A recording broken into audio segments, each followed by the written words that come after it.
പിണറായിയുടെ വീട്ടിൽ ഇന്നലെ നടന്ന റെയ്ഡിന്റെയും തുടർന്നുണ്ടായ അക്രമ സംഭവങ്ങളുടെയും പശ്ചാത്തലത്തിൽ നമ്മൾ കുറച്ച് കാര്യങ്ങൾ പരിശോധിച്ചാൽ അതിനുള്ളിൽ രണ്ട് മക്കളുടെ ഒരു പ്രതികാരമുണ്ട്. അതായത് മറ്റൊരു ദുരന്തറാണ്.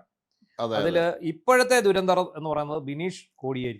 ബിനീഷ് കോടിയേരിയുടെ കാര്യം കഴിഞ്ഞ ദിവസം നമ്മൾ ചർച്ച ചെയ്തതാണ്. പക്ഷേ ഇപ്പോൾ നമുക്ക് അതിനകത്ത് ഏറെക്കുറെ ഒരു വ്യക്തത കൈവന്നിട്ടുണ്ട്. കാരണം ബിനീഷ് കോടിയേരി CPM-നൊപ്പം ചേർന്ന് നിൽക്കുന്നത് അവരെ നന്നാക്കാനല്ല, നശിപ്പിക്കാൻ വേണ്ടി കാണിച്ച എല്ലാ ക്രൂരതകൾക്കും പകരം വീട്ടാൻ തന്നെയാണ് പുറപ്പെട്ടത്. അതെ, ഇത് തന്നെയാണ് നികേഷ് കുമാറും ചെയ്തുകൊണ്ടിരിക്കുന്നത്. അയാളുടെ പിതാവിനോട് കാണിച്ച അവഗണനയ്ക്കും ക്രൂരതയ്ക്കും വക വീട്ടാൻ വേണ്ടിയുള്ള ശ്രമമാണ്. അപ്പോൾ നമുക്കറിയാം, ദുരന്തർ എന്ന് പറയുന്നത് സമീപകാല ഇന്ത്യൻ സിനിമയിലെ ഏറ്റവും ഹിറ്റായ പടമാണ്. 2 ഭാഗങ്ങളുണ്ട്. പാകിസ്ഥാനിലെത്തി അവരുടെ ഗ്യാങ്ങുകളിൽ ചേർന്ന് അവരെ പണി കൊടുക്കുന്ന ഒരു ഇന്ത്യൻ ഏജന്റ്. അതാണ് വലിയ ചർച്ചയായ സിനിമയാണ്, വലിയ വൻ വിജയമായ സിനിമയാണ്.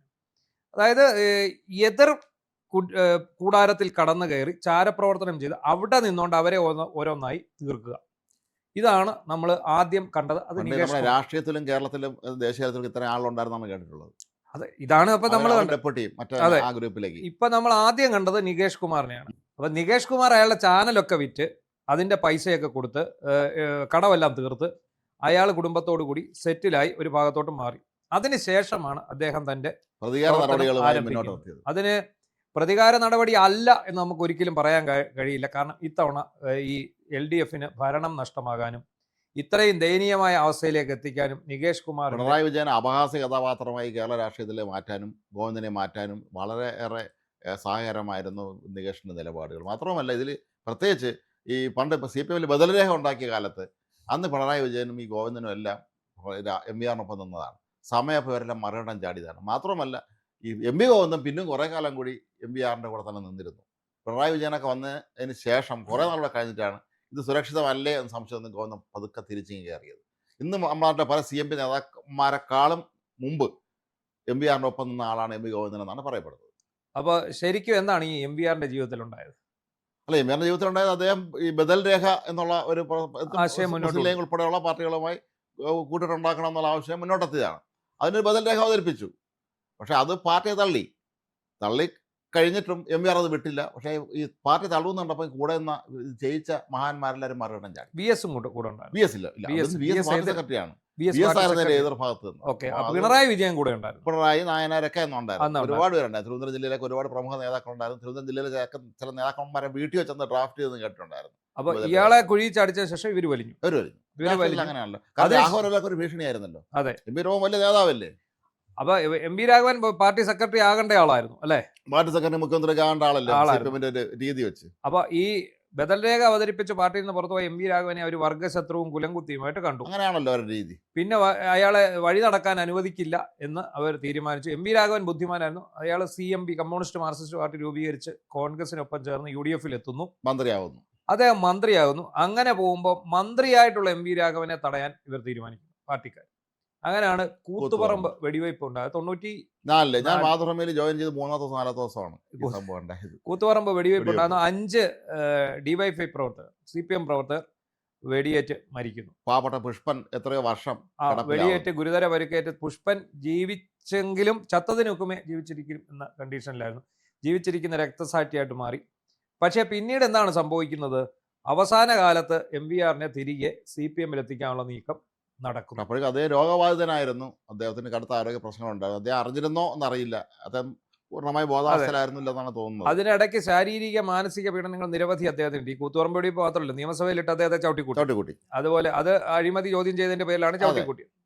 അതുപോലെ അദ്ദേഹത്തിന്റെ പാമ്പ് വളർത്തൽ കേന്ദ്രം പാപ്പിനിശ്ശേരിയിലെ കത്തിച്ചു. പാമ്പുകളെ എല്ലാം വെട്ടിക്കൊന്നു, തല്ലിക്കൊന്നു, കുരങ്ങന്മാരുടെ ജീവനോടെ തല വെട്ടിക്കൊന്നു. അങ്ങനെ വളരെ ക്രൂരമായ രീതിയിൽ CPM ഗുണ്ടകൾ അഴിഞ്ഞാടി എന്ന് തന്നെ പറയാം. അപ്പൊ ഇത്രയൊക്കെ മനസ്സിൽ വെച്ചിട്ടാണെന്ന് തോന്നുന്നു ഈ നികേഷ് കുമാർ തിരികെ പാർട്ടിയിലേക്ക് വരുന്നത്. പാർട്ടിയിലേക്ക് വന്നിട്ട് ഇതിന്റെ സോഷ്യൽ മീഡിയ പ്രചരണം അദ്ദേഹം ഏറ്റെടുത്തിട്ട് അദ്ദേഹം കൊടുത്ത കുറെ ടാഗ് ലൈനും കുറെ സ്ലോഗനും വെച്ചാണ് ഈ തെരഞ്ഞെടുപ്പിനെ നേരിട്ടത്. LDF അല്ലാതെ മറ്റാര്. അതുപോലെ പിണറായി വിജയൻ ചലിച്ചതും ഇരുന്നതും നടന്നതും എല്ലാം ഇയാളെ നിർദ്ദേശിച്ച പോലെയാണ്. അതെ, ചിരിച്ചതുപോലും അതുപോലെയാണ്. അതെ. അപ്പൊ പിണറായി വിജയൻ പക്ഷെ വേറെ സ്ഥായിയായ ഒരു ഭാവമുണ്ട്. ആ ഭാവം എത്ര പൗഡർ ഇട്ടിട്ടും മാറ്റാൻ സാധിച്ചു. അടിസ്ഥാന സ്വഭാവമാണ്. അങ്ങനെ പിണറായി വിജയൻ കുറെ വാക്കുകൾ പറഞ്ഞു. വീട്ടിൽ പോയി ചോദിക്ക്, അതുപോലെ ചെറ്റ, ഡാഷ് മോനെ. അപ്പോൾ ഇതെല്ലാം കൂടി ചേർത്ത് നേരത്തെ തന്നെ പിണറായിയുടെ മുഖം കാണുന്നത് ഒരു ചതുർത്ഥി പോലിരുന്ന നാട്ടുകാരിലും സ്വന്തം പാർട്ടിക്കാർ വരും കൂടി അയാളെ അങ്ങ് തോപ്പിച്ചു, തൂത്തുവാരി ഒരു പരുവത്തിലാക്കി. അപ്പം അയാളുടെ പ്രതികാരം ഏതാണ്ട് വിജയിച്ചു. അപ്പം ദുരന്തർ 1 എന്ന് അദ്ദേഹത്തിന് പേര് വന്നു. അപ്പോൾ അങ്ങനെ ഇരിക്കുമ്പോഴാണ് ഇപ്പം ദുരന്തർ 2 വരും.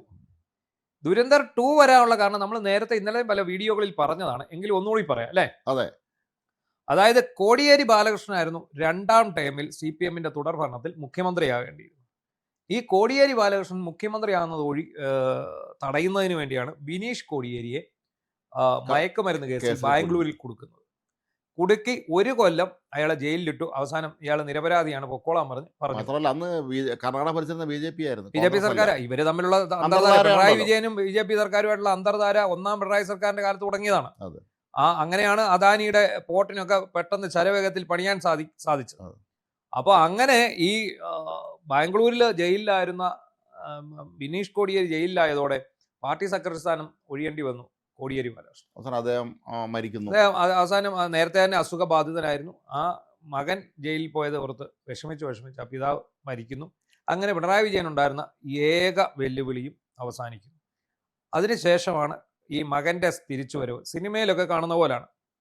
അയാൾ തിരിച്ചു വന്നിട്ട് ആദ്യം ചെയ്യുന്ന, അയാൾ അഭിഭാഷകനാണ്, അയാളുടെ സഹപാഠിയായിരുന്നു PC ജോർജിന്റെ മകൻ ഷോൺ ജോർജ്. ഇപ്പൊ BJP-യുടെ സംസ്ഥാന ജനറൽ സെക്രട്ടറിയാണ്. ഇവർ ചേർന്ന് ഹൈക്കോടതിക്ക് സമീപം ഇവരൊരു ലീഗൽ ഓഫീസ് തുടങ്ങുന്നു, ഒരു വക്കീൽ ഓഫീസ്, രണ്ടുപേരും കൂടെ ചേർന്ന്.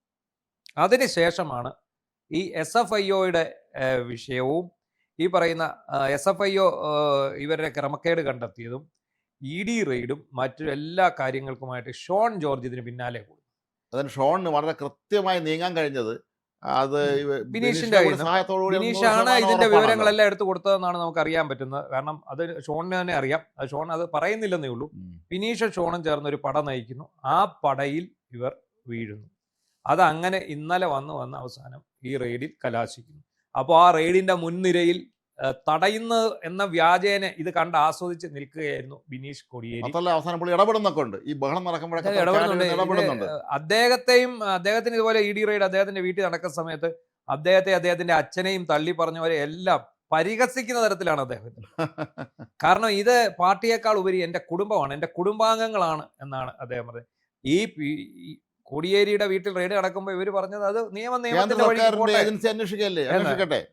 എന്നാണ് പറഞ്ഞത്. അന്ന് ഇതുപോലെ ഒരു വെല്ലുവിളിയായിട്ട് ആരും വന്നില്ല. കോടിയേരി ബാലകൃഷ്ണൻ എന്ന് പറയുന്ന സമുന്നതനായ പാർട്ടിയിലെ നേതാവ്, എൻ്റെ പിണറായിക്ക് ഒപ്പം തന്നെ പവറുള്ള ആ നേതാവിനെ, അയാളുടെ കുടുംബത്തെ രക്ഷിക്കാൻ ആരും വന്നില്ല.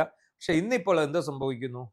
ഈ ബിനീഷ് കോടിയേരി നടത്തുന്ന നിഴൽ യുദ്ധത്തിൽ പെട്ട് ഉഴലുകയാണ് പിണറായി തൈക്കണ്ടി കുടുംബം. കാരണം അത് 2 കുടുംബങ്ങൾ, കോടിയേരി ബാലകൃഷ്ണന്റെ കുടുംബവും തൈക്കണ്ടി കുടുംബവും തമ്മിലുള്ള ഏറ്റുമുട്ടലിൽ ഇപ്പോൾ വിജയിച്ചിരിക്കുന്നത് കോടിയേരി കുടുംബമാണ്. മാത്രമല്ല TK ഗോവിന്ദൻ അവരുടെ വീട്ടിലെത്തിയപ്പോൾ അവർ വളരെ തുറന്ന മനസ്സോടെ തന്നെ സ്വീകരിച്ചു.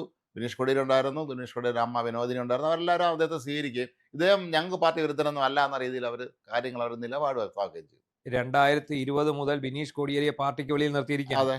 അയാളെ പാർട്ടിക്കുള്ളിലേക്ക് കൊണ്ടുവരാൻ ഗോവിന്ദനും പിണറായിക്കും ഭയമാണ്. എന്തിനാണ് ഇവർ ഭയക്കുന്നത്? 4 തവണ റിക്വസ്റ്റ് കൊടുത്തിട്ടും അവർ കൊണ്ടുവന്നില്ല. പിന്നെ അവസാനം ഈ തോറ്റപ്പോ, ഇത്തവണത്തെ കനത്ത തോൽവി വന്ന സമയത്ത് എന്ത് ചെയ്യുന്നു?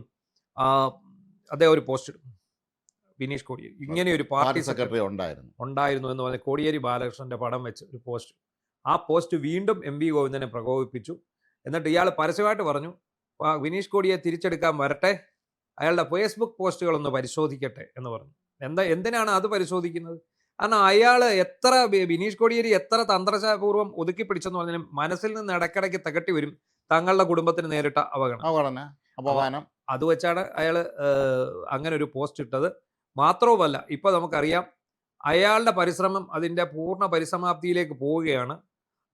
ഇത്രയും അക്രമം അഴിച്ചുവിട്ടതിന് പിന്നിൽ പോലും പലർക്കും പങ്കുണ്ട്. അതിന്റെ ലക്ഷ്യം മറ്റൊന്നുമല്ല, ED-യെയും കേന്ദ്ര സർക്കാരിനെയും പ്രകോപിപ്പിക്കുക, തൈക്കണ്ടി വീണെ പിടിച്ച് അകത്തിടിപ്പിക്കുക എന്നുള്ളതാണ്. 6 വർഷം മുതൽ 10 വർഷം വരെ ശിക്ഷ ലഭിക്കാവുന്ന കുറ്റമാണ്, 6 മാസം തൊട്ട്. 10 വർഷം. ഏതായാലും കോടിയേരിയുടെ മകൻ ജയിലിൽ കിടന്നതുപോലെ ഇനി പിണറായിയുടെ മകളും ജയിലിൽ പിണറായിയുടെ കിടക്കണം മകൾ ജയിലിൽ എന്നുള്ളതാണ്. കിടക്കേണ്ടി വരും. കാരണം അതിനുള്ള മാർഗ്ഗമാണ്. ഇന്നലെ പിണറായി ഇതൊക്കെ കണ്ട് രോമാഞ്ച കഞ്ചുകം അണിഞ്ഞാണ് പെരക്കകത്തോട്ട് നമുക്ക് കയറി ഒരുമിച്ച് പോയത്. ഇറങ്ങാന്നൊക്കെ പറഞ്ഞ് പറഞ്ഞിട്ട് കൊടുത്ത പോയിരിക്കുന്നു. പണിയാണ്. ഇതൊക്കെ മനസ്സിലായില്ലെന്നുണ്ട് നമുക്ക് ഒരുമിച്ച് ഇറങ്ങാനേ പറ്റൂ, ഒരാൾക്ക് ജയിലിൽ കിടക്കാൻ പറ്റൂ. കാരണം അവർ മാത്രമേ അതിനകത്ത് പ്രതിയായിട്ടുള്ളൂ. അത്രേ ഉള്ളൂ. ഇയാളെ അപ്പോൾ പ്രതിയല്ലല്ലോ. എന്താണെങ്കിലും ദ റിയൽ ദുരന്തർമാർ, അതായത് നികേഷ് കുമാറും ബിനീഷ് കോടിയേരിയും, ഇവരെത്ര തന്നെ നിഷേധിച്ചാലും ഇത് കണ്ടു നിൽക്കുന്ന നമ്മൾക്ക് ഇവർ ആ ദുരന്തർമാർ തന്നെയാണ്. അവർ പിണറായി വിജയന്റെ അന്ത്യം കുറിക്കാൻ വന്നതാണ്. പിണറായിസം അവരായിട്ട് ഇല്ലാതാക്കും എന്ന് തന്നെ വേണം നമുക്ക് കരുതാൻ.